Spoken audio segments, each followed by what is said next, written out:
Corona বেড়ে যাওয়ায় oxygen সংকটের সংখ্যা দিনে লাগছে 200 থেকে 210 টন। দ্রুত পদক্ষেপ নেওয়ার তাগিদ।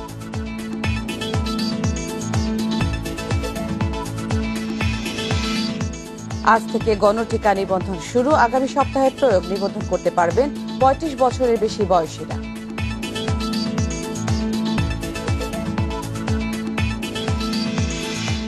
করোনায় বেড়েছে মানসিক সমস্যা, অনিশ্চয়তা, মৃত্যু ভয়, অর্থনৈতিক বিপর্যয়, বেকারত্বের কারণে অবনতি হচ্ছে।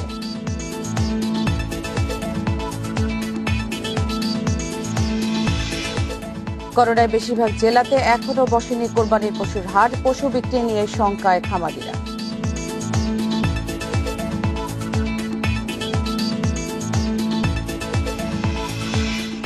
ইউরো চ্যাম্পিয়নশিপের ফাইনালে ইতালি, সেমিফাইনালে স্পেনের বিপক্ষে টাই ব্রেকারে জয় আজ্জুরিতে।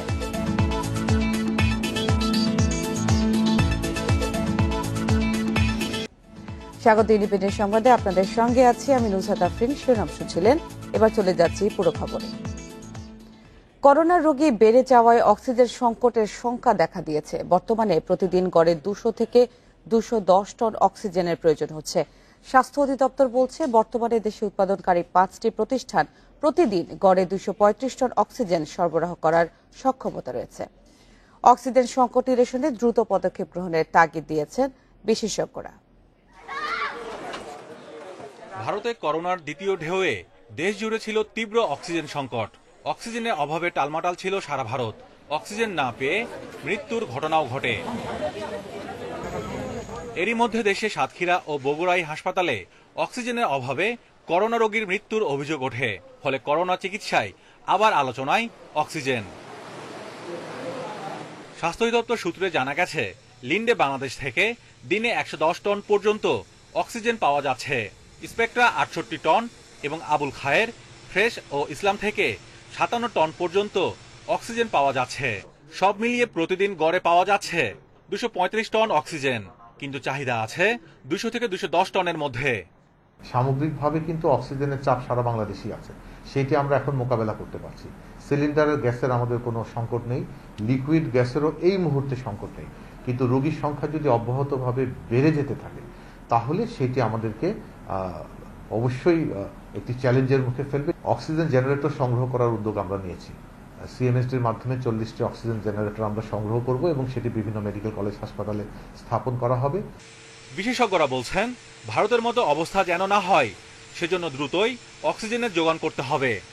কোভিড-19 চিকিৎসায় অক্সিজেনের যে ব্যবহার বা অক্সিজেনের যে প্রয়োজনীয়তা, এটা অনস্বীকার্য। এটার কোনো নেই। অক্সিজেনই একমাত্র চিকিৎসার সামগ্রী যেখানে আমাদের এই যে প্রাইমারি চিকিৎসা সামগ্রী হিসেবে বলতে পারি। অক্সিজেন নিয়ে আমাদের সক্ষমতা বাড়াতে হবে। অক্সিজেন নিয়ে মেগা প্রজেক্ট যেগুলোকে বলে, সক্ষমতা বাড়াতে গেলে সমস্ত কিছু আসে যাবে ওর মধ্যে।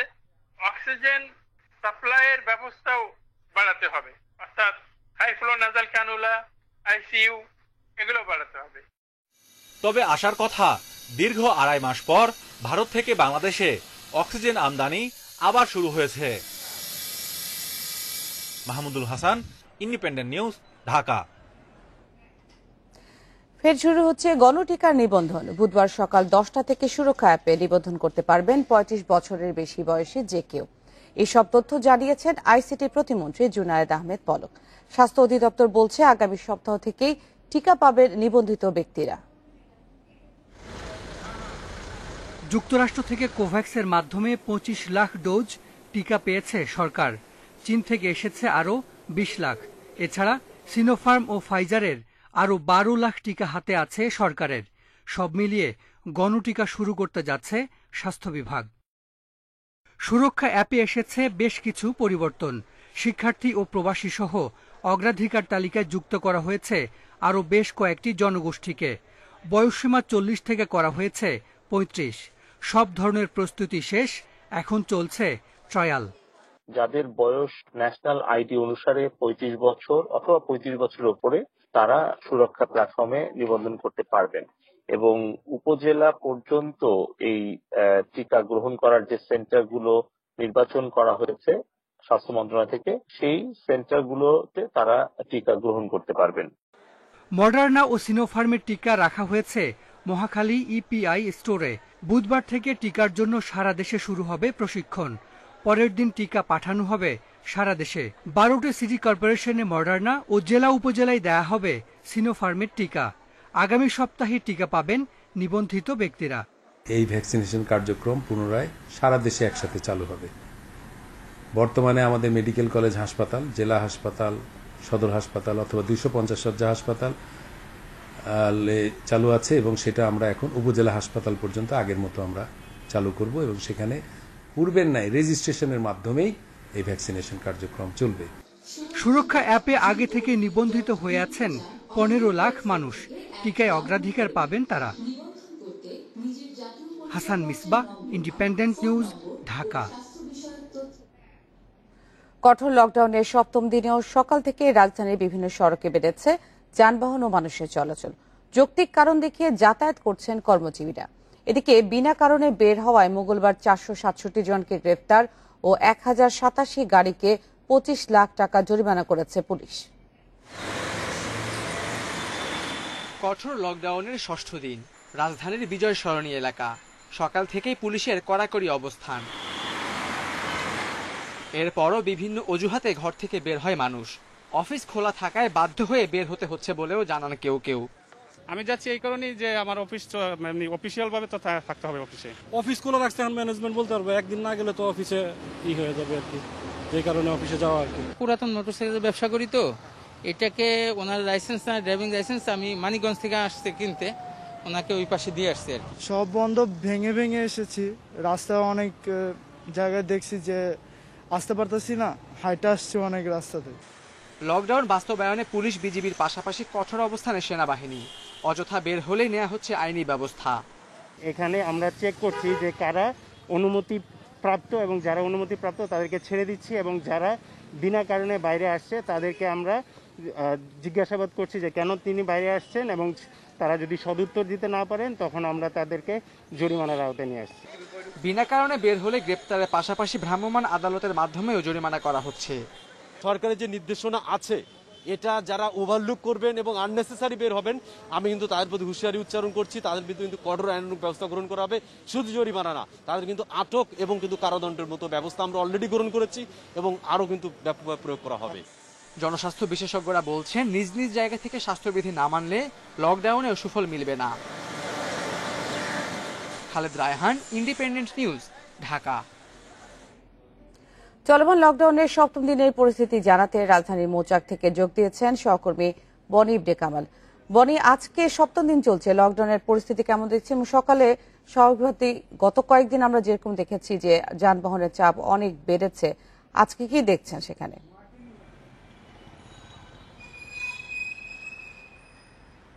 আমরা কিন্তু প্রথম 2 দিন এই লকডাউন শুরু হওয়ার পর প্রথম 2 দিন দেখলাম যে রাস্তায় আসলে যানবাহনের তেমন চাপ ছিল না। তারপর থেকে কিন্তু দেখতে থাকি আস্তে আস্তে যানবাহনের চাপ বাড়ছে।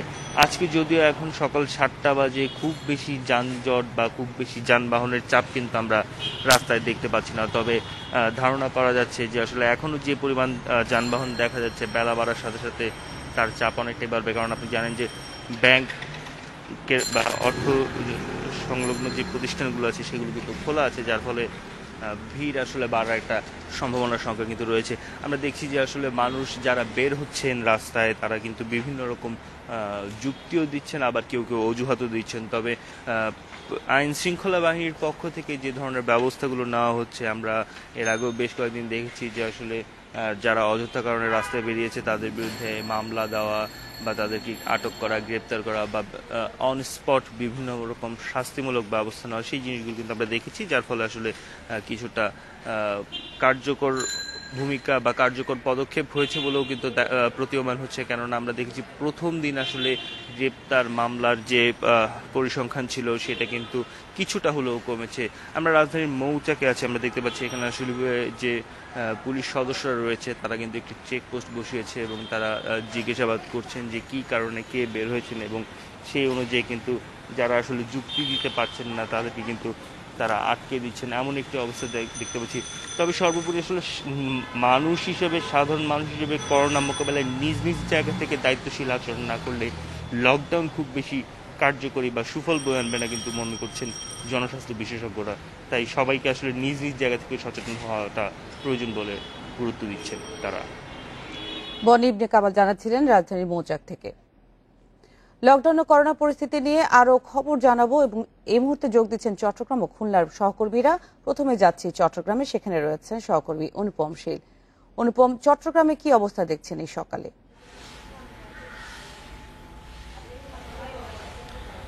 এখনো একেবারেই সকাল এবং এই মুহূর্তে রাস্তাঘাটে আসলে এমনিতেই মানুষের আনাগোনা কম, তার মধ্যে একটু গুড়ি গুড়ি বৃষ্টিও হচ্ছে।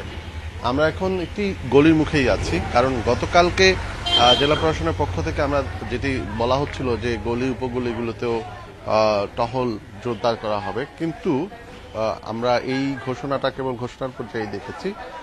এর মানে খুব বেশি রাস্তায় বা এই গলি উপগলিগুলোতে যে মানুষ প্রশাসনের কোনো আনাগোনা কিন্তু দেখা যায়। যথারীতি এখনো আসলে এই মুহূর্তে এখনো রাস্তায় মানুষ যেরকম একটু সীমিত, ঠিক একই রকম ভাবে লকডাউন নিয়ে প্রশাসনের লোকজনের উপস্থিতিও সীমিত। এই যারা মূলত বিভিন্ন কলকারখানা এবং বিশেষ করে তৈরি পোশাক খাতে যারা কাজ করেন সে সমস্ত শ্রমিকরাই এখন মূলত রাস্তায় আছেন। আর এই প্রেক্ষাপটে আমরা দেখেছি যে বেলা বাড়ার সাথে সাথে মানুষের সংখ্যাও রাস্তায় বাড়ছে। সেই মানুষের মধ্যে উৎসুক মানুষের সংখ্যাও আছে যারা মূলত নানা অজুহাতে বেরোচ্ছে। আমরা গতকাল জেলা প্রশাসনের পক্ষ থেকে দেখেছি যে 105টি মামলা করা হয়েছে, প্রায় 46,000-এর মতো টাকা জরিমানা আদায় করা হয়েছে চট্টগ্রামে। আর আমরা যদি গত 24 ঘন্টার করোনার একটু তথ্য দিতে চাই, যে গত 24 ঘন্টায় 1600 নমুনা পরীক্ষা করে 611 জনের চট্টগ্রামের নমুনা করোনা পজিটিভ পাওয়া গেছে, এবং এর মধ্যে চট্টগ্রামের যে বিভিন্ন উপজেলাগুলো আছে তাতে 146 জন এবং চট্টগ্রাম মহানগরে 465 জন। আর 4 জন গত 24 ঘন্টায় মারা গেছেন, যাতে মোট মৃত্যু সংখ্যা দাঁড়িয়েছে 735 জন। অনুপম শীল জানাচ্ছিলেন চট্টগ্রাম থেকে। এই মুহূর্তে আমরা চলে যাচ্ছি খুলনায়। খুলনায় রয়েছেন আমাদের সহকর্মী AHM শামীমুজ্জামান। শামীম, খুলনায় লকডাউনের সার্বিক পরিস্থিতি কি? লকডাউন কি কার্যকর হচ্ছে? খুলনার লকডাউনের যে অবস্থাটা রয়েছে, যে গত 1 তারিখ থেকে আসলে গতকাল পর্যন্ত আমরা কিন্তু লকডাউনের যে চিত্র সেটা কিন্তু আসলে আমরা দেখেছি। গতকাল দুপুর পর্যন্তই কিন্তু আসলে মানুষজন রাস্তায় অনেকটাই কম বের হয়েছে, প্রশাসনের নজরদারিও কিন্তু অনেক বেশি ছিল। কিন্তু গতকাল দুপুরের পর থেকে কেন আমরা দেখেছি যে লকডাউন অনেকটাই ঢিলেঢালা ভাবে পালন হচ্ছে এবং মানুষের উপস্থিতি আমরা কিন্তু অন্য দিনের থেকে কিন্তু গতকাল দুপুরের পর থেকে কিন্তু উপস্থিতি অনেকটাই বেশি ছিল। আর আজকের বিষয়টা তো আসলে এখন তো সকাল 7টা বাজে, যে নগরীর পরিস্থিতি এখন অনেকটাই লোক কম থাকে, যান চলাচল তো আসলে এই মুহূর্তে অনেক কম থাকে। আসলে আমরা আসলে বলতে পারবো যে সময় যত গড়াবে তারপরে পরিস্থিতি কেমন হবে এবং মানুষজনের চলাচল কেমন হবে, যান চলাচল কেমন হবে, সেটা আসলে আমরা বলতে পারবো। তবে এই মুহূর্তে আসলে আমরা যেটা দেখছি যে আমরা গতকাল বা গত কয়েকদিন সকালের যে চিত্রটা আমরা দেখছিলাম, যে সকালে কিন্তু একদমই মানুষ যেমন ছিল না, যান চলাচলই আসলে করেনি। আজকে সকাল থেকে কিন্তু আমরা 2-1টা জি বাইক কিন্তু আমরা চলাচল করতে দেখছি, এবং মানুষের অন্য দিন যেমন মানুষ থাকে তার চেয়ে কিন্তু আজকে মানুষের উপস্থিতি একটু বেশি আসলেও আমরা দেখছি। আর একটা বিষয় যে প্রশাসনের যে প্রশাসনের তৎপরতাও কিন্তু গতকালের দুপুরের পর থেকে আমরা খুব একটা দেখিনি। আর একটা বিষয় যে করোনার যে পরিস্থিতি আমরা যদি বলি গত 24 ঘন্টার চিত্র এখনো আমরা আসলে পাইনি যে কতজন মারা গেছেন। তবে খুলনা মেডিকেল কলেজ হাসপাতালে গত 24 ঘন্টায় 188টি নমুনা পরীক্ষা করা হয়েছে। এর মধ্যে 115 জনের শরীরে আসলে করোনা শনাক্ত হয়েছে। এই হচ্ছে খুলনা মেডিকেল কলেজ হাসপাতালের চিত্র। আর এছাড়া কিন্তু গতকাল মোট 17 জন মারা গেছিল, কিন্তু সেই 17 জনের মধ্যে 13 জন ছিল করোনা আক্রান্ত আর 4 জন ছিল করোনা শনাক্ত। তবে খুলনাতে কঠোর লকডাউনের মধ্য দিয়ে কিন্তু করোনা সংক্রমণ বাড়ছে, মৃত্যুর মিছিলও কিন্তু আসলে প্রতিদিনই বাড়ছে। এই বিষয়ে কিন্তু আমরা বিভিন্ন সময়ে চিকিৎসকদের সাথে কথা বলেছি, তারা যেটা বলছেন যে শুধুমাত্র লকডাউন দিয়ে করোনা পরিস্থিতি নিয়ন্ত্রণ করা সম্ভব নয়। করোনা পরিস্থিতি নিয়ন্ত্রণ করার জন্য মানুষের সচেতনতা প্রয়োজন। মানুষ যত সময় না সচেতন হবে, মানুষ যত সময় না স্বাস্থ্য বিধি মেনে চলবে, তত সময় কিন্তু আসলে করোনা সংক্রমণ বাড়তেই থাকবে। খুলনা থেকে জানাচ্ছিলেন শামীমুজ্জামান। সংবাদ এই পর্যায়ে একটা বিরতি নিচ্ছি, ফিরে এসে আরো যা থাকছে। তীব্র পানির সংকটে ভোগান্তিতে মিরপুর 11 নম্বর সি ব্লকের বাসিন্দারা, চড়া দামে কিনতে হচ্ছে ওয়াসার পানি।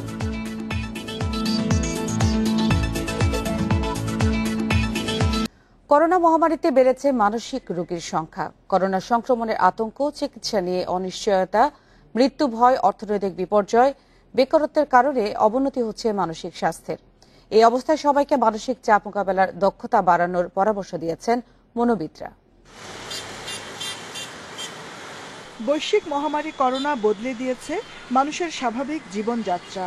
প্রাণঘাতী রোগের প্রভাবে সামাজিক অর্থনৈতিকভাবে বিপর্যস্ত বাংলাদেশ। সংক্রমণের ভয়াবহতা, স্বজন ও পরিচিতদের মৃত্যু, সামাজিক বিচ্ছিন্নতা ইত্যাদি মারাত্মক প্রভাব ফেলেছে মানসিক স্বাস্থ্যে। মনোবিদরা বলছেন, করোনাকালে মানসিক সমস্যার জন্য চিকিৎসা নেয়া মানুষের সংখ্যা বেড়েছে। তাদের মধ্যে দেখা গেছে বিষণ্ণতা, উদ্বিগ্নতা, প্যানিক অ্যাটাকের মতো মানসিক উদ্বেগজনিত নানা ধরনের উপসর্গ। আগে থেকে যারা মানসিক চাপ মোকাবেলায় একটু অদক্ষ বা একটু কম, ক্ষমতা একটু কম, তাদের মধ্যে কিন্তু এই যে মহামারীর যে চাপ, তাদের মধ্যে হলো আসলে মেইনলি এই ধরনের রোগে বা সিমটমগুলো আমরা বেশি দেখছি। লাইফটাকে মনে হয় খুব ওয়ার্থলেস, কনফিডেন্স লেভেলটা খুব কম হয়, খেতে অরুচি, অনেক সময় ওয়েট লস করে, আবার ওয়েট গেইন করে, ঘুমের প্রবলেম হয়, অনেক সময় হলো মেজাজ খিটখিটে হয়ে যায়। এটা তখন কিন্তু তার ডিপ্রেশন বলি, অ্যাংজাইটি বলি, দুটোই কিন্তু বাড়িয়ে দিচ্ছে। জাতীয় মানসিক স্বাস্থ্য ইনস্টিটিউটের গবেষণা বলছে, দেশের 46% মানুষ বিষণ্ণতায় ভুগছে, দুশ্চিন্তাগ্রস্ত 33% মানুষ। প্রাপ্তবয়স্কদের মধ্যে মানসিক রোগে ভুগছে 18.7% মানুষ। অন্যদিকে বেসরকারি সংস্থা ব্র্যাকের গবেষণা অনুযায়ী করোনায় বিষণ্ণতার হার 7% বেড়ে দাঁড়িয়েছে 46%। বেড়েছে আত্মহত্যার প্রবণতাও। সকল পর্যায়ে, লকডাউনে, আমাদের চিকিৎসাকালীন সময়ে, চিকিৎসার পরে এবং যখন যারা ঘরে অবস্থান করছে, তাদের প্রত্যেকের সকল ক্ষেত্রে মানসিক স্বাস্থ্যকে গুরুত্ব দিতে হবে। লকডাউন দেওয়ার সময় মাথায় রাখবো মানসিক স্বাস্থ্যটা কি হবে। আমরা যখন চিকিৎসা করব তখন মনে হবে মানসিক স্বাস্থ্যটা কি হবে। আমরা কোনো মৃত্যুর সংবাদ যখন দেব কোনো ব্যক্তিকে, তার আত্মীয়ের, তখন আমাকে তার মানসিক স্বাস্থ্যের জায়গাটাকে মাথায় রাখতে হবে। মানসিক সংকট থেকে বাঁচতে পরিবারের সদস্যদের সাথে আরো বেশি সময় কাটানো, ইন্টারনেটে আসক্তি কমানো, বন্ধু ও সহপাঠীদের সাথে সংযুক্ত থাকার পরামর্শ দিয়েছেন মনোবিদরা। Jahanara Parvin, Independent News, Dhaka. Corona পরিস্থিতির কারণে এখনো বেশিরভাগ জেলাতেই বসেনি কোরবানি পশুর হাট। এতে বছর ধরে লালন পালন করা পশু বিক্রি নিয়ে শঙ্কায় পড়েছেন খামারিরা। পরিস্থিতি বিবেচনায় সিদ্ধান্ত নেওয়া হবে জানিয়ে অনলাইনে পশু বিক্রির উপর জোর দিচ্ছে স্থানীয় প্রশাসন। লক্ষ্মীপুরের বিভিন্ন খামারে কোরবানির জন্য প্রায় 50,000 পশু প্রস্তুত করা হয়েছে। সময় এগিয়ে এলেও দেখা নেই ক্রেতার। আর করোনা পরিস্থিতি ও লকডাউনের কারণে পশুগুলোকে হাটেও তুলতে পারেনি কেউ। এ অবস্থায় পশু বিক্রি নিয়ে বিপাকে পড়েছেন খামারিরা। গরু ছাগল বাজারে উঠাতে পারি না, তো মানুষের আসে না বাজারও। এইভাবে আনবো, হাট বাজার মিলবো কিনা, গরু বাজারে উঠাতে পারবো কিনা, এটাও তো সন্দেহ আছে। নাটোরে কোরবানির হাটে বিক্রির অপেক্ষায় প্রস্তুত 3,35,000 পশু।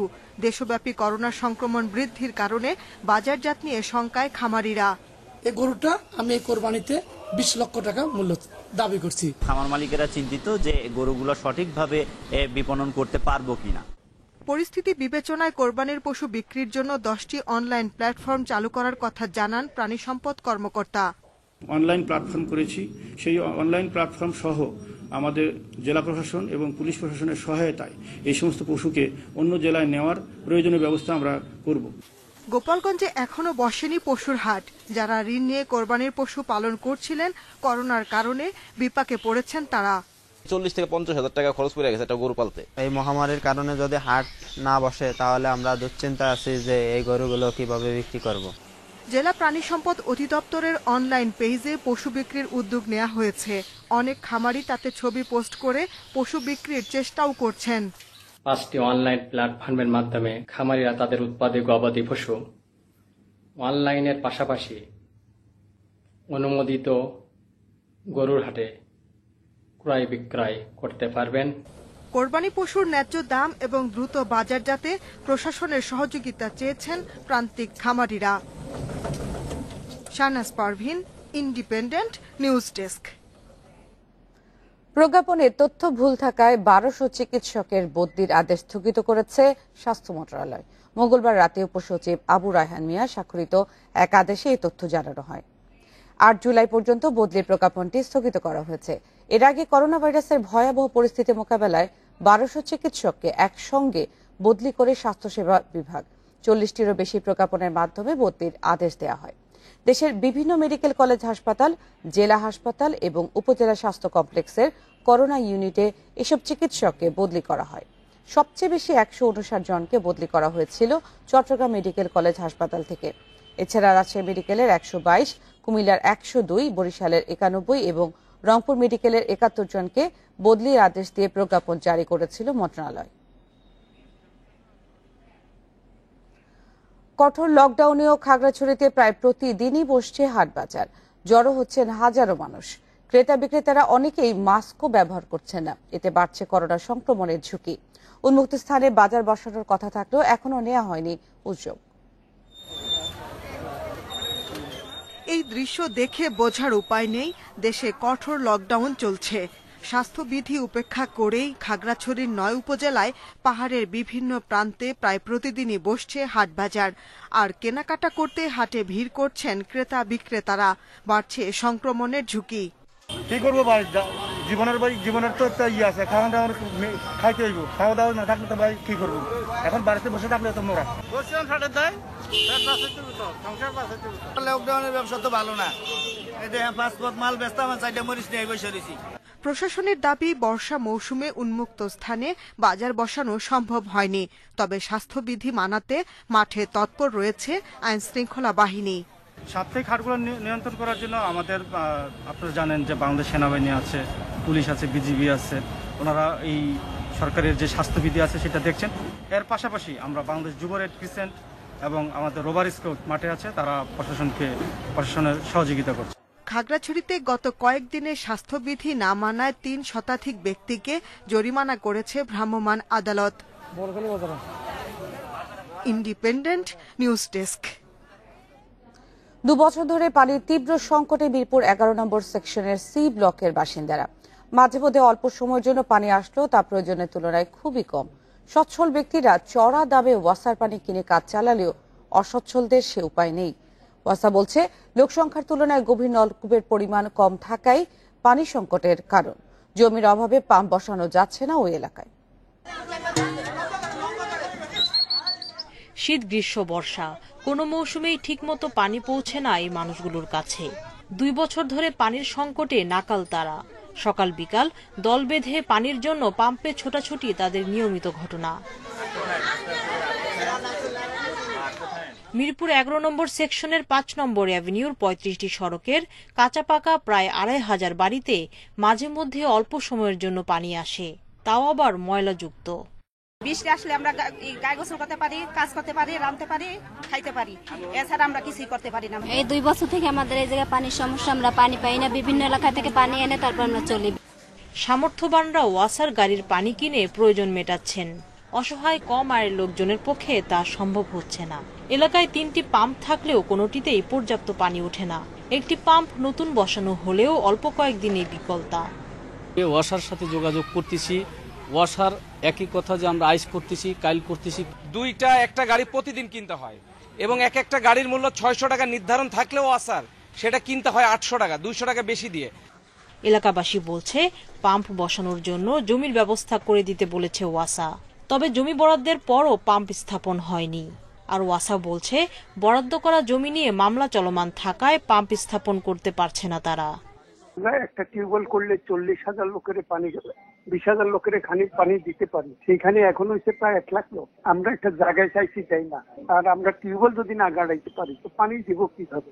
তারপরে এখন হাউজিং থেকে জায়গার জন্য চেষ্টা করতেছি আমরা। যদি হাউজিং দিয়ে দেয় তাহলে ইনশাল্লাহ প্রবলেম সলভ হবে। পাম্প বসানোর জমি বরাদ্দের দায়িত্ব কার, তার উত্তর জানে না কেউ। আর তাই পানি সমস্যার সমাধানও হচ্ছে না সহসাই। সুলতানা জাহান মিতু, ইন্ডিপেন্ডেন্ট নিউজ, ঢাকা। সংবাদ একটা বিরতি নিচ্ছি, ফিরে এসে যা থাকছে। সুলতানা জাহান মিতু, ইন্ডিপেন্ডেন্ট নিউজ, ঢাকা। সংবাদ একটা বিরতি নিচ্ছি, ফিরে এসে যা থাকছে। যাত্রী সেজে মোটরসাইকেলে উঠে চালককে কুপিয়ে লুটের ঘটনায় গ্রেপ্তার 2, চক্রের অন্য সদস্যদের খুঁজছে পুলিশ।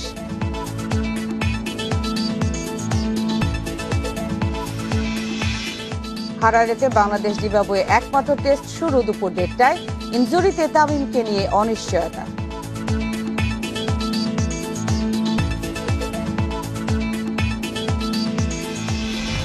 যাত্রী সেজে মোটরসাইকেলে উঠে নির্জন জায়গায় চালককে কুপিয়ে লুট করে সবকিছু। রাজধানীতে ডিবির অভিযানে ধরা পড়ল এই চক্রের 2 সদস্য। তাদের কাছ থেকে ছিনতাইয়ে ব্যবহৃত হাতুড়ি, ছুরি ও চাপাতি উদ্ধার করা হয়েছে। চক্রের অন্য সদস্যদের খুঁজছে গোয়েন্দা পুলিশ। 12 মে রাজধানীর বসুন্ধরা আবাসিকের সামনে থেকে যাত্রী নিয়ে পূর্বাচল যাচ্ছিলেন মোটরসাইকেল চালক আব্দুর রশিদ। 300 ফুট রাস্তায় নির্জন জায়গায় তাকে হঠাৎ নামিয়ে দেয় ওই যাত্রী। সেখানে আগে থেকে ওত পেতে ছিল আরো 2 জন। আব্দুর রশিদকে কুপিয়ে ফেলে রেখে যায় তারা, নিয়ে যায় মোটরসাইকেল। ছুরি আমার ধরছিল সেই আমাকে হাতুড়ি দিয়ে বাড়ি মারতে আসে, মানে দুই পায়ে। যখন 2 পায়ে মারতে আসে তখন আমি পড়ে গেছি। পড়ে যাওয়ার পরে আমি পেট আর মাথা আমি মাটির মধ্যে ঠেকাই দিছি, যেন কোনো রকম যেন ছুরি আমার যেন গলায় পেটে যেন ঠেকাইতে না পারে। এ ঘটনায় খিলক্ষেত থানায় মামলা হলে তদন্তে নামে গোয়েন্দা পুলিশ। প্রায় 2 মাস পর গ্রেপ্তার হয় 2 আসামি। উদ্ধার হয় হাতুড়ি, ছুরি ও চাপাতি। মাহফুজ নামের ছেলের কাছে হাতুড়ি থাকে, ও হাতুড়ি দিয়ে মাথায় বাড়ি দেয়, পরে ও পড়ে যায় হেলমেট ভেঙে। আমার হাতে ডিগার ছিল, আমি ডিগার দিয়ে পিঠে পোজ দিই। হ্যাঁ, দেওয়ার পর মাহফুজ আর উজ্জ্বল ওকে মারতে মারতে নিয়ে এসে ওই পুকুরের ভিতর ফেলে দেয়। গোয়েন্দা পুলিশ বলছে রাজধানীতে এরকম একাধিক চক্র সক্রিয় রয়েছে। রাইড শেয়ারের মোটর চালকদের টার্গেট করে তারা। ফ্যান্সি রেটের টাকা জোগাড় করার জন্য তারা পরিকল্পিতভাবে এই উবারের গাড়ি চালককে হত্যা করে তার মোটর ব্যাগটাকে ছিনিয়ে নেওয়ার চেষ্টা করে, ছিনিয়ে নেওয়ার কাজটা করে, কিন্তু লোকটা বেঁচে যায়। আমরা সাক্ষ্য প্রমাণ, প্রিভিয়াস রেকর্ডস এবং তথ্য প্রযুক্তি ব্যবহার করেই তাদেরকে আইডেন্টিফাই করে তাদেরকে গ্রেপ্তার করি। অ্যাপ ছাড়া চুক্তিতে মোটরসাইকেলে যাত্রী না নেয়ার পরামর্শ আইন শৃঙ্খলা বাহিনীর। রাইড শেয়ারিং এর ক্ষেত্রে বিভিন্ন অ্যাপস ব্যবহার হচ্ছে। এখন যদি অ্যাপসগুলি ব্যবহার করে যাত্রী সাধারণ অথবা চালক, সেক্ষেত্রে আমরা আইন শৃঙ্খলা বাহিনী এই ধরনের যে কোনো অপরাধ হলেই আমরা কিন্তু সহজেই তাকে ডিটেক্ট করতে পারি। Nahid Kamal, Independent News, Dhaka. কুড়িগ্রামে কমেছে ধরলা, তিস্তার পানি কমলেও এখনো প্রায় 70টি চরের নিচু এলাকা প্লাবিত হয়েছে। পানিবন্দী সেখানকার প্রায় 12,000 মানুষ। বন্যা ও ভাঙনের আতঙ্কে রয়েছে নদী পাড়ের মানুষ। অনেকেই রাস্তা ও বাঁধের উপর আশ্রয় নিতে শুরু করেছে। এসব এলাকায় পাট, বীজতলা, সবজি সহ ফসলের ক্ষেত তলিয়ে আছে পানিতে। ডুবে গেছে গ্রামীণ সড়ক। ফসল নষ্ট হওয়ায় ক্ষতির মুখে পড়েছে প্রান্তিক কৃষকরা। পানি বাড়ার সঙ্গে সঙ্গে প্রায় 30টি পয়েন্টে নদী ভাঙন শুরু হয়েছে। এরই মধ্যে ভাঙনে গৃহহীন হয়েছে প্রায় 1000 পরিবার।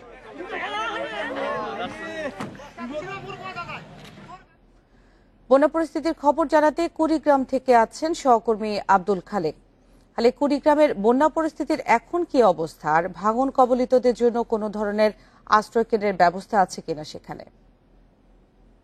গত 24 ঘন্টায় ধরলা এবং তিস্তার পানি কিছুটা কমেছে, তবে ব্রহ্মপুত্রের পানি কিন্তু এখনো স্থিতিশীল পর্যায়ে রয়েছে এবং বিপদসীমার সামান্য নিচে অবস্থান করছে। ইতিমধ্যেই ব্রহ্মপুত্র অববাহিকা এবং তিস্তা ধরলার অববাহিকার বেশ কিছু চর প্লাবিত হয়েছে এবং সেগুলোতে কৃষি বিভাগের হিসাব অনুযায়ী প্রায় 100 হেক্টর জমির ফসল প্রায় নষ্ট হওয়ার পথে। সবজি, বীজতলা, পাট এবং অন্যান্য ফসল। এর মধ্যে কৃষকরা, অনেক এলাকার কৃষকরা বাধ্য হয়ে কিন্তু আগাম পাট কাটছেন। পাট পরিপক্ক হওয়ার আগেই তারা কাটতে বাধ্য হচ্ছেন, কারণ ইতিমধ্যেই ওই পাট ক্ষেতগুলো জলমগ্ন হয়েছে। আর আপনি যেমনটি বলছিলেন যে বিভিন্ন এলাকায় যে ভাঙন চলছে, বিশেষ করে 30টিরও বেশি স্পটে এখন এই মুহূর্তে ভাঙন তীব্র আকার ধারণ করেছে এবং এগুলোর মধ্যে 20 থেকে 22টি স্পটে পানি উন্নয়ন বোর্ড ভাঙন ঠেকানোর চেষ্টা করলেও সব জায়গায় সেটি কার্যকর হচ্ছে না। আর ইতিমধ্যেই কিন্তু 1000 পরিবার নদী ভাঙনের শিকার হয়ে বন্যা নিয়ন্ত্রণ বাঁধ, রাস্তা এবং খোলা জায়গায় আশ্রয় নিয়েছেন এবং মাঝে মাঝে কিন্তু প্রবল বৃষ্টি হচ্ছে এবং এই বৃষ্টিতে তাদের কিন্তু ভোগান্তি অনেক বেড়েছে এবং তারা কিন্তু এখন পর্যন্ত নদী ভাঙনের যে শিকার হওয়ার পর থেকে কিন্তু কোনো ধরনের আর্থিক সহায়তা না পাওয়ার অভিযোগ করেছেন। তবে প্রশাসনের পক্ষ থেকে বলা হয়েছে যে ইতিমধ্যেই অনেককে চাল সহ ত্রাণ সহায়তা দেওয়া হয়েছে এবং ইউনিয়ন পর্যায়ে পর্যাপ্ত ত্রাণ ইতিমধ্যেই বরাদ্দ করা হয়েছে। সেগুলি পর্যায়ক্রমে বিতরণ করা হচ্ছে। সেগুলি যদি সকলেই পায় তাহলে কিন্তু আর ত্রাণ না পাওয়ার যে অভিযোগটি সেটি কিন্তু থাকবে না বলে তারা মনে করছেন। আর পানি উন্নয়ন বোর্ডের পক্ষ থেকে বলা হচ্ছে যে বন্যা মোকাবেলার জন্য সব ধরনের প্রস্তুতি তারা নিয়েছেন এবং ইতিমধ্যেই বেশ কয়েকটি স্পটে জিও ব্যাগ এবং জিও টিউব ফেলে এই ভাঙনগুলো প্রতিরোধ করার চেষ্টা তারা করছেন। আব্দুল খালেক সহকর্মী জানাচ্ছিলেন কুড়িগ্রাম থেকে। করোনা মহামারীর মধ্যে গত অর্থ বছর রাজস্ব আদায়ে সর্বোচ্চ প্রবৃদ্ধি অর্জন করেছে চট্টগ্রাম কাস্টমস হাউস। পাশাপাশি একক প্রতিষ্ঠান হিসেবে প্রথমবারের মতো 50,000 কোটি টাকার বেশি রাজস্ব আয় হয়েছে। অনিয়ম ও চোরাচালান বন্ধ এবং শুল্ক ফাঁকি প্রতিরোধে কঠোর পদক্ষেপের ফলে এই অর্জন সম্ভব হয়েছে বলে জানিয়েছে শুল্ক কর্তৃপক্ষ। আগে থেকেই রাজস্ব আয়ে শীর্ষ প্রতিষ্ঠান ছিল চট্টগ্রাম কাস্টম হাউস। করোনার মধ্যেও দেশের সার্বিক আমদানি রপ্তানি সচল রয়েছে, যার প্রভাব পড়েছে প্রতিষ্ঠানটির রাজস্ব আহরণে। গেল আড়াই দশকে চট্টগ্রাম কাস্টম হাউসের রাজস্ব আদায়ে সবচেয়ে বেশি প্রবৃদ্ধি ছিল 2007-08 অর্থ বছরে 30.46%। সেবার আয় হয়েছিল 13,900 কোটি টাকার কিছু বেশি। গেল অর্থ বছরে প্রবৃদ্ধির সেই রেকর্ড ভাঙতে না পারলেও গড়েছে নতুন ইতিহাস। 23% বেশি প্রবৃদ্ধি নিয়ে 51,565 কোটি টাকা রাজস্ব আদায় করেছে চট্টগ্রাম কাস্টম হাউস, যা আগের অর্থ বছরের চেয়ে 9,800 কোটি টাকা বেশি। কাস্টম কর্মকর্তারা বলছেন, শিল্পের কাঁচামাল, ভোজ্য ও জ্বালানি তেল এবং যন্ত্রপাতি খাত থেকেই সবচেয়ে বেশি রাজস্ব পাওয়া গেছে। এটা সর্বস্তরের কর্মকর্তা কর্মচারী, ব্যবসায়ী মহল এবং আমাদের এখানে যে যারা সিএনডব্লিউ আছে সহায়তা করে, এই সবাই মিলেই আমরা কাজ করছি দেখেই আমাদের প্রবৃদ্ধি অর্জন করা সম্ভব হয়েছে আমরা মনে করি। ব্যবসায়ীরা বলছেন, করোনার ভেতর এই অর্জন অবশ্যই প্রশংসার। তবে আমদানি রপ্তানিতে হয়রানি বন্ধ এবং কাগজপত্রের জটিলতা এড়িয়ে অটোমেশন চালু করা গেলে রাজস্ব আদায় আরও বাড়বে। এনবিআর এর আমরা বন্ড কাস্টম থেকে যতটুকু সহযোগিতা পেয়েছি, কিছুটা অনিয়ম আছে, কিছুটা সমস্যা আছে, সেগুলি যদি সুন্দরভাবে আমাদেরকে সহযোগিতা করে তাহলে রেভিনিউ ইনকাম বাড়াবে, এখানে কোনো ডাউট নেই। যারা ফরেন ইনভেস্টররা আসতেছে তারা কিন্তু প্রথমেই যদি কাস্টমসের কাছে যায় পেপার সাবমিট করার পরে, যদি তাদের কোনো কারণে দীর্ঘ সময় লাগে পণ্য ডেলিভারি করতে, তারা কিন্তু এক সময় তারা দেশের প্রতি বা দেশের বিনিয়োগ করার প্রতি আগ্রহ কিন্তু তাদের প্রথম ধাক্কাটা কিন্তু কাস্টম থেকে আসে যদি কোনো কারণে দেরি হয়। দেশের আমদানি রপ্তানি বাণিজ্যের প্রায় 92% চট্টগ্রাম কাস্টম হাউস দিয়েই সম্পন্ন হয়। অনুপম শীল, ইন্ডিপেন্ডেন্ট নিউজ, চট্টগ্রাম। কিশোরগঞ্জের শোলাকিয়ায় জঙ্গি হামলার 5 বছর আজ। 2016 সালের এই দিনে ঈদগাহের কাছে পুলিশের নিরাপত্তা চৌকিতে হামলা চালায় জঙ্গিরা। তবে ভয়াবহ সে হামলার মামলার বিচার চলছে ধীর গতিতে। এখনো শুরুই হয়নি সাক্ষ্য গ্রহণ। 2016 সালের 7 জুলাই ঈদ উল ফিতরের দিন দেশে বৃহত্তম জামায়াত শোলাকিয়া ঈদগাহের কাছে পুলিশের নিরাপত্তা চৌকিতে অতর্কিত হামলা চালায় জঙ্গিরা। হত্যা করা হয় 2 পুলিশ সদস্যকে। পুলিশের সাথে জঙ্গিদের সংঘর্ষ বাধলে বোমা আর গুলির শব্দে কেঁপে ওঠে চারপাশ। হামলায় 2 পুলিশ সদস্য ছাড়াও মারা যান এক গৃহবধূ। নিহত হয় 2 হামলাকারী। স্থানীয়দের মনে ওই ঘটনা আতঙ্ক এখনো কাটেনি। শোক কাটেনি হতাহতদের পরিবারে। গুলি শব্দ, আতঙ্কে ছিলাম। এখনো এই তারিখটা মনে করে নার্ভাস ফিল করতেছে। বাচ্চাকে নিয়ে আমরা আমার স্ত্রী সবাই কান্নাকাটি যে আমরা আজকে আর বাঁচবো না। এত শব্দ, এত আতঙ্কিত আমার জীবনে কোনোদিন আমরা হই নাই। আমার মামার চোখের সামনে মারা গেছে ঘরের ভেতর। মা অনেক কষ্টে, যারা হারাইছে ওরাই বুঝে। শোলাকিয়া হামলার ঘটনায় সন্ত্রাস দমন আইনে মামলা হয় ওই বছরের 10 জুলাই। তদন্তে 24 জনের সম্পৃক্ততা পাওয়া যায়। 2018 সালে 5 জনকে আসামি করে চার্জশিট দাখিল হলেও গতি পায়নি মামলার বিচার কাজ। রাষ্ট্রপক্ষ বলছে, আসামিদের বিরুদ্ধে অন্য জেলায় মামলা থাকায় আদালতে নিয়মিত হাজির করা যাচ্ছে না। ঘটনার পারিপার্শ্বিকতা, ঘটনার অবস্থা বিবেচনায়, সাক্ষ্য প্রমাণে এই মামলার অপরাধীরা দোষী সাব্যস্ত হবে এবং আমরা রাষ্ট্রকে আশা করি যে এই মোকদ্দমায় সর্বোচ্চ শাস্তি মৃত্যুদণ্ড হলেই এর ন্যায় বিচার নিশ্চিত হবে। জঙ্গি হামলায় হতাহতদের পরিবারকে পুনর্বাসন সহ জঙ্গিদের সর্বোচ্চ শাস্তি নিশ্চিতে চেষ্টা চলছে বলে জানায় পুলিশ। এটা আমরা সর্বোচ্চ গুরুত্ব সহকারে দেখছি। আপনারা জানেন যে এটা বিচারাধীন রয়েছে, যাতে সর্বোচ্চ শাস্তি হয় এবং মৃত্যুদণ্ড নিশ্চিত হয় সেদিকে আমরা লক্ষ্য রাখছি এবং আমরা এটা প্রত্যাশা করছি। বর্তমানে এই মামলায় কারাগারে আছে জেএমবি সদস্য মিজানুর, আনোয়ার, সোহেল, রাজীব গান্ধী ও তানিম। Independent News desk. এবার একটা বিরতি নিচ্ছে, ফিরছে একটু পর। রাতের অন্ধকারে মার্কিন সেনারা আফগানিস্তানের বাকরাম বিমান ঘাঁটি ছেড়েছে। বিবিসিকে কথা জানান ঘাঁটির নতুন কমান্ডার জেনারেল মীর আসাদুল্লাহ কোহিস্তানি। সরকারি বাহিনীর ধারণা ঘাঁটি দখলে হামলা চালাতে পারে তালেবানরা। আফগানিস্তানে তালেবানের বিরুদ্ধে লড়াইয়ে যুক্তরাষ্ট্রের গুরুত্বপূর্ণ বিমান ঘাঁটি বাগরাম। শুক্রবার ঘাঁটি ছেড়েছে মার্কিন সেনারা। বাগরাম ঘাঁটির নতুন কমান্ডার জানান, আফগান সেনাদের কাছে দায়িত্ব হস্তান্তর করেনি মার্কিন সেনারা। শুক্রবার রাতে মার্কিন সেনারা বাগরাম ঘাঁটি ত্যাগ করেছেন এমন কিছু শুনতে পাই আমরা। পরে সকালে আমরা নিশ্চিত হয়েছি তারা ঘাঁটি ছেড়েছে। ঘাঁটিটি নিয়ন্ত্রণ নেওয়ার আগে লুটেরাদের আক্রমণের শিকার হন আফগান সেনারা। আমাদের পৌঁছানোর 20 মিনিট আগে সেনারা বিদ্যুৎ সরবরাহ বন্ধ করে চলে যায়। কাবুলে হামিদ কারজাই বিমানবন্দরে পৌঁছার পর সেনারা ফোন দেয়। নতুন কমান্ডার জানান, কয়েক হাজার গাড়ি, সশস্ত্র যান, ছোট অস্ত্র, গোলাবারুদ রেখে গেছেন মার্কিন সেনারা, তবে নিয়ে গেছে ভারী অস্ত্র। ঘাঁটিতে বর্তমানে আফগান বাহিনীর 3000 সদস্য রয়েছে। সেখানে একটি কারাগারে বন্দী আছে 5000 তালেবান সদস্য। এদিকে আশপাশের প্রত্যন্ত এলাকায় তালেবানরা তৎপর বলে জানান নতুন কমান্ডার। ঘাঁটিটি দখলে হামলা চালাতে পারে তালেবানরা, ধারণা সরকারি বাহিনীর। সায়রা খান, ইন্ডিপেন্ডেন্ট নিউজ। ফেব্রুয়ারিতে অভ্যুত্থানের মাধ্যমে গণতান্ত্রিকভাবে নির্বাচিত সরকারকে উৎখাত করে মিয়ানমারের ক্ষমতা দখল করে সেনাবাহিনী।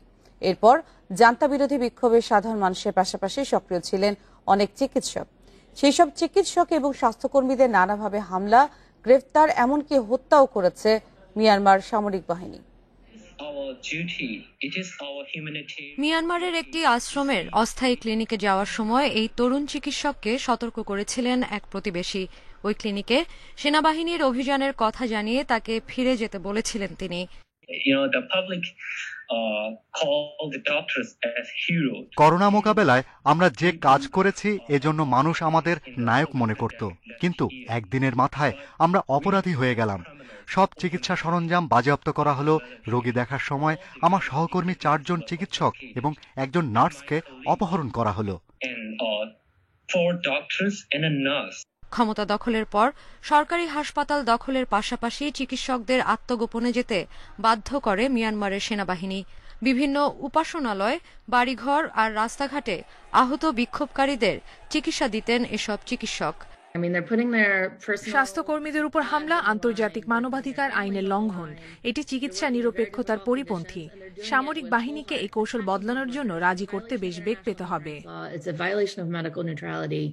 বিশ্ব স্বাস্থ্য সংস্থার হিসেবে মিয়ানমারে প্রায় 240 জন চিকিৎসক ও স্বাস্থ্যকর্মীর ওপর হামলার ঘটনা ঘটেছে। এসব হামলায় আহত হয়েছে অনেকে।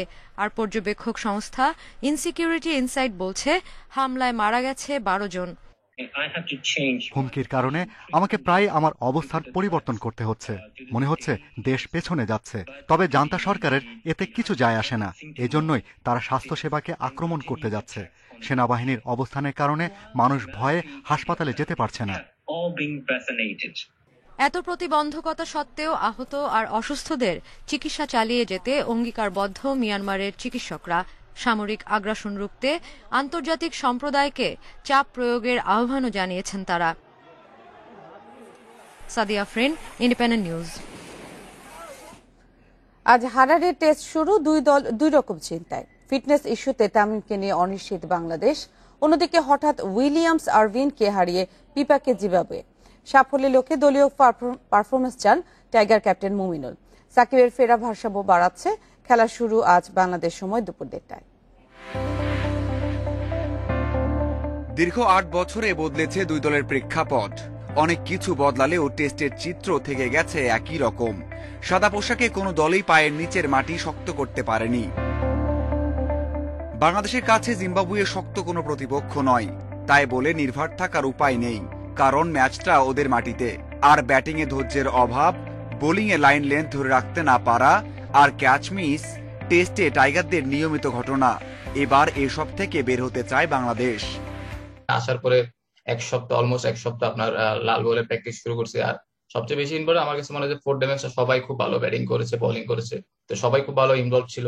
আমার কাছে মনে হয়েছিল যে ওইটা ওইরকম আমার কাছে মনে হয় এখন আর নেই। আমার কাছে মনে হয় পুরোপুরি সবাই খুব ভালো একটা প্রিপারেশনের মধ্যে আছে। ইনজুরিতে পড়া তামিমের জন্য শেষ মুহূর্ত পর্যন্ত অপেক্ষার কথা বলা হলেও হারারেতে তার মাঠে নামার সম্ভাবনা খুবই কম। তবে মুশফিককে নিয়ে শঙ্কা কেটে গেছে। আর দলের ভারসাম্য বাড়াচ্ছে সাকিবের ফেরা। আমার কাছে মনে হয় যে দেখেন ওনার যে ইনজুরি কনসার্ন এই কারণে আমাদের ওয়েট করা লাগছে, বুঝছেন? এইটাই, আর কোনো কিছুই না। তামিম ভাই বাংলাদেশ টিমে কত ইম্পর্টেন্ট প্লেয়ার, বিশেষ করে আমার জন্য উনি খুব একটা ভাইটাল প্লেয়ার। এই কারণে আমার জিনিসটা একটু সময় নিয়ে একটু দেখতে হবে, এই কারণে আমি ওয়েট করছি। ঘরের মাঠে জিম্বাবুয়ে সবশেষ জয় পেয়েছে 7 বছর আগে পাকিস্তানের বিপক্ষে। এরপর একটা করে বছর গেছে সিরিজও। এবারও কাজটা কঠিন হয়েছে শন উইলিয়ামস, ক্রেইগ আরভিন না থাকায়। করোনা আক্রান্তের সংস্পর্শে আসায় শেষ মুহূর্তে ছিটকে গেছেন এ দুজন।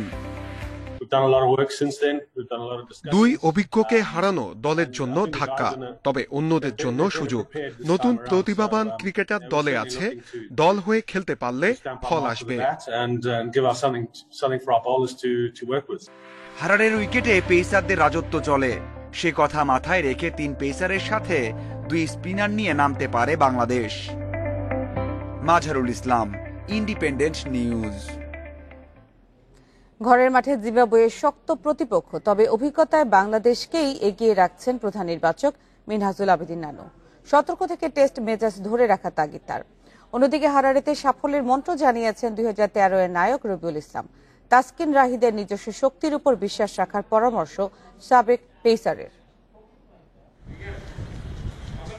মিরপুরে দ্বিতীয় দিনের মতো অনুশীলনে দেশে থাকা ওয়ানডে ও টি-20 দল করোনা সতর্কতায় প্রথম দিন যোগ দিতে না পারলেও এদিন নেগেটিভ রিপোর্ট নিয়ে অনুশীলনে সাইফুদ্দিন, নাইম শেখ, ছুটিতে মুস্তাফিজ ও বিপ্লব। মিরপুরে সংক্ষিপ্ত ফরম্যাটের অনুশীলনের মাঝে সবার চোখ এখন হারারেতে। 2 নির্বাচক নান্নু বাশারের সাথে হয়তো কোচ সোহেলের সে আলোচনায় চলছে। শেষবার জিম্বাবুয়ে সফরে টেস্ট সিরিজটা বাঁচিয়েছিল বাংলাদেশ। এরপর 2 দলের মুখোমুখিতে প্রতিবারই ফেভারিট হিসেবে নেমেছে টাইগাররা। এবার খেলাটা প্রতিপক্ষের মাটিতে বলে বাড়তি সতর্কতা। জিম্বাবুয়ে অবশ্যই স্ট্রং কন্ডিশন, ওদের কন্ডিশনে, কিন্তু আমাদেরও যথেষ্ট এক্সপিরিয়েন্স আছে। তো সেই সময় আমাকে ওই অভিজ্ঞতা আমরা কাজে লাগাতে পারলে, এবং লাস্ট সিরিজ যেটা আমরা খেলেছিলাম টেস্টে অনেকদিন আগে, এটা 1-1 হয়েছিল। তো এখন আমাদের দল অনেকগুলো টেস্ট খেলে কিন্তু একটা এক্সপিরিয়েন্স নিয়েছে। তো সেই হিসাবে আমি মনে করি প্লেয়ারটা সেরাটা দিতে পারলে ইনশাল্লাহ সেরা খেলাটাই দিতে পারে। জিম্বাবুয়ের কন্ডিশনে 8 বছর আগে সিরিজ নির্ধারণী টেস্টে রবিউল ইসলামের সুইংয়ে পরাস্ত হয়েছিল স্বাগতিক দল। 2 টেস্টে নিয়েছিলেন 15 উইকেট। তাই জিম্বাবুয়ের পিচ কন্ডিশন সম্পর্কে ভালো ধারণা রাখেন সাবেক এই বোলার। তাসকিন, ইবাদত রাহিদের জন্য দিয়েছেন পরামর্শ। আর শুরুর সুইং সামলাতে ওপেনারদের ধৈর্য ধরে খেলার তাগিদ রবিউলের। উইকেটের ধরনটা দেখেই আমার মনে হয় বোলিং করাটা বেটার। যদি উইকেটে বাউন্স থাকে তো সেক্ষেত্রে আমার পার্সোনাল অপিনিয়ন সেটা হচ্ছে একটু আপ বোলিং করা, সিমে হিট করে বোলিংটা সুইং করানোর চেষ্টা করা। এই ব্যাটসম্যানদের ক্ষেত্রে প্রথমে ইনিশিয়ালি গেলাম, বলটাকে সুন্দরভাবে আমরা দেখব, খেলবো। টেস্টে সাফল্য পেতে লঙ্গার ভার্সন ক্রিকেটকে ঢেলে সাজাতে চায় বিসিবি। 2 বছর মেয়াদী পরিকল্পনা সেপ্টেম্বর থেকে বাস্তবায়নে নামবে বোর্ড। নির্বাচক প্যানেল থেকে ইতিমধ্যে তৈরি হয়েছে রূপরেখা। Saiful Majumdar, independent news. 9 বছর পর ইউরো চ্যাম্পিয়নশিপের ফাইনালে ইতালি নির্ধারিত সময় 1-1 সমতা থাকায় টাই ব্রেকারে স্পেনকে হারিয়েছে 4-2 ব্যবধানে। ওয়েম্বলিতে শুরু থেকে আধিপত্য স্পেনের, প্রথমার্ধের সুযোগ পেলেও ফিনিশিং দুর্বলতায় জালের দেখা পায়নি লা রোহাফোরিয়া। বিপরীতে দ্বিতীয়ার্ধে খেলার ধারার বিপরীতে প্রথম সাফল্য ইতালির। আজ্জুরিদের এগিয়ে নেন ফেদেরিকো কিয়েসা। পরে বদলি নেমে স্পেনকে পথে ফেরালেন আলভারো মোরাতাও। নির্ধারিত সময় অতিরিক্ত সময় পেরিয়ে ম্যাচ গড়ালো টাইব্রেকারে, যেখানে জয়োল্লাসে ফেটে পড়ল ইতালি, ভাসল ইউরোপিয়ান চ্যাম্পিয়নশিপের ফাইনালে ওঠার আনন্দ। ইউরো চ্যাম্পিয়নশিপের দ্বিতীয় সেমিফাইনালে মুখোমুখি ইংল্যান্ড ও ডেনমার্ক। ওয়েম্বলিতে ম্যাচ শুরু বাংলাদেশ সময় রাত 1টায়। আসরে দারুণ ছন্দে ইংল্যান্ড এখনো গোল হজম করেনি 3 লায়ন্স। রাশিয়া বিশ্বকাপের ব্যর্থতা ভুলে স্বপ্নের ফাইনালে উঠতে মরিয়া সাউথগেটের দল। ফ্রন্টলাইনে আস্থার প্রতিদান দিচ্ছেন রাহিম স্টার্লিং, সময়ের সঙ্গে ফর্মে ফিরেছেন হ্যারি কেইন। ডেনমার্কের বিপক্ষেও দারুণ কিছুর আশায় ইংলিশ অধিনায়ক। অন্যদিকে দলীয় বোঝাপড়া বড় শক্তি ডেনমার্কের। এরিকসনের শোককে শক্তিতে পরিণত করে এগিয়ে যাচ্ছে তারা। 2 দলের পরিসংখ্যানে এগিয়ে ইংল্যান্ড 21 মুখোমুখিতে 12 জয়ের বিপরীতে ডেনমার্ক সফল 4টায়, যদিও সবশেষ ম্যাচের ফল ড্যানিশদের পক্ষে। এই ছিল এখনকার সংবাদে। ইন্ডিপেন্ডেন্ট সংবাদের বিস্তারিত দেখতে চোখ রাখুন ইউটিউব, ফেসবুক এবং টুইটারে। ধন্যবাদ সবাইকে।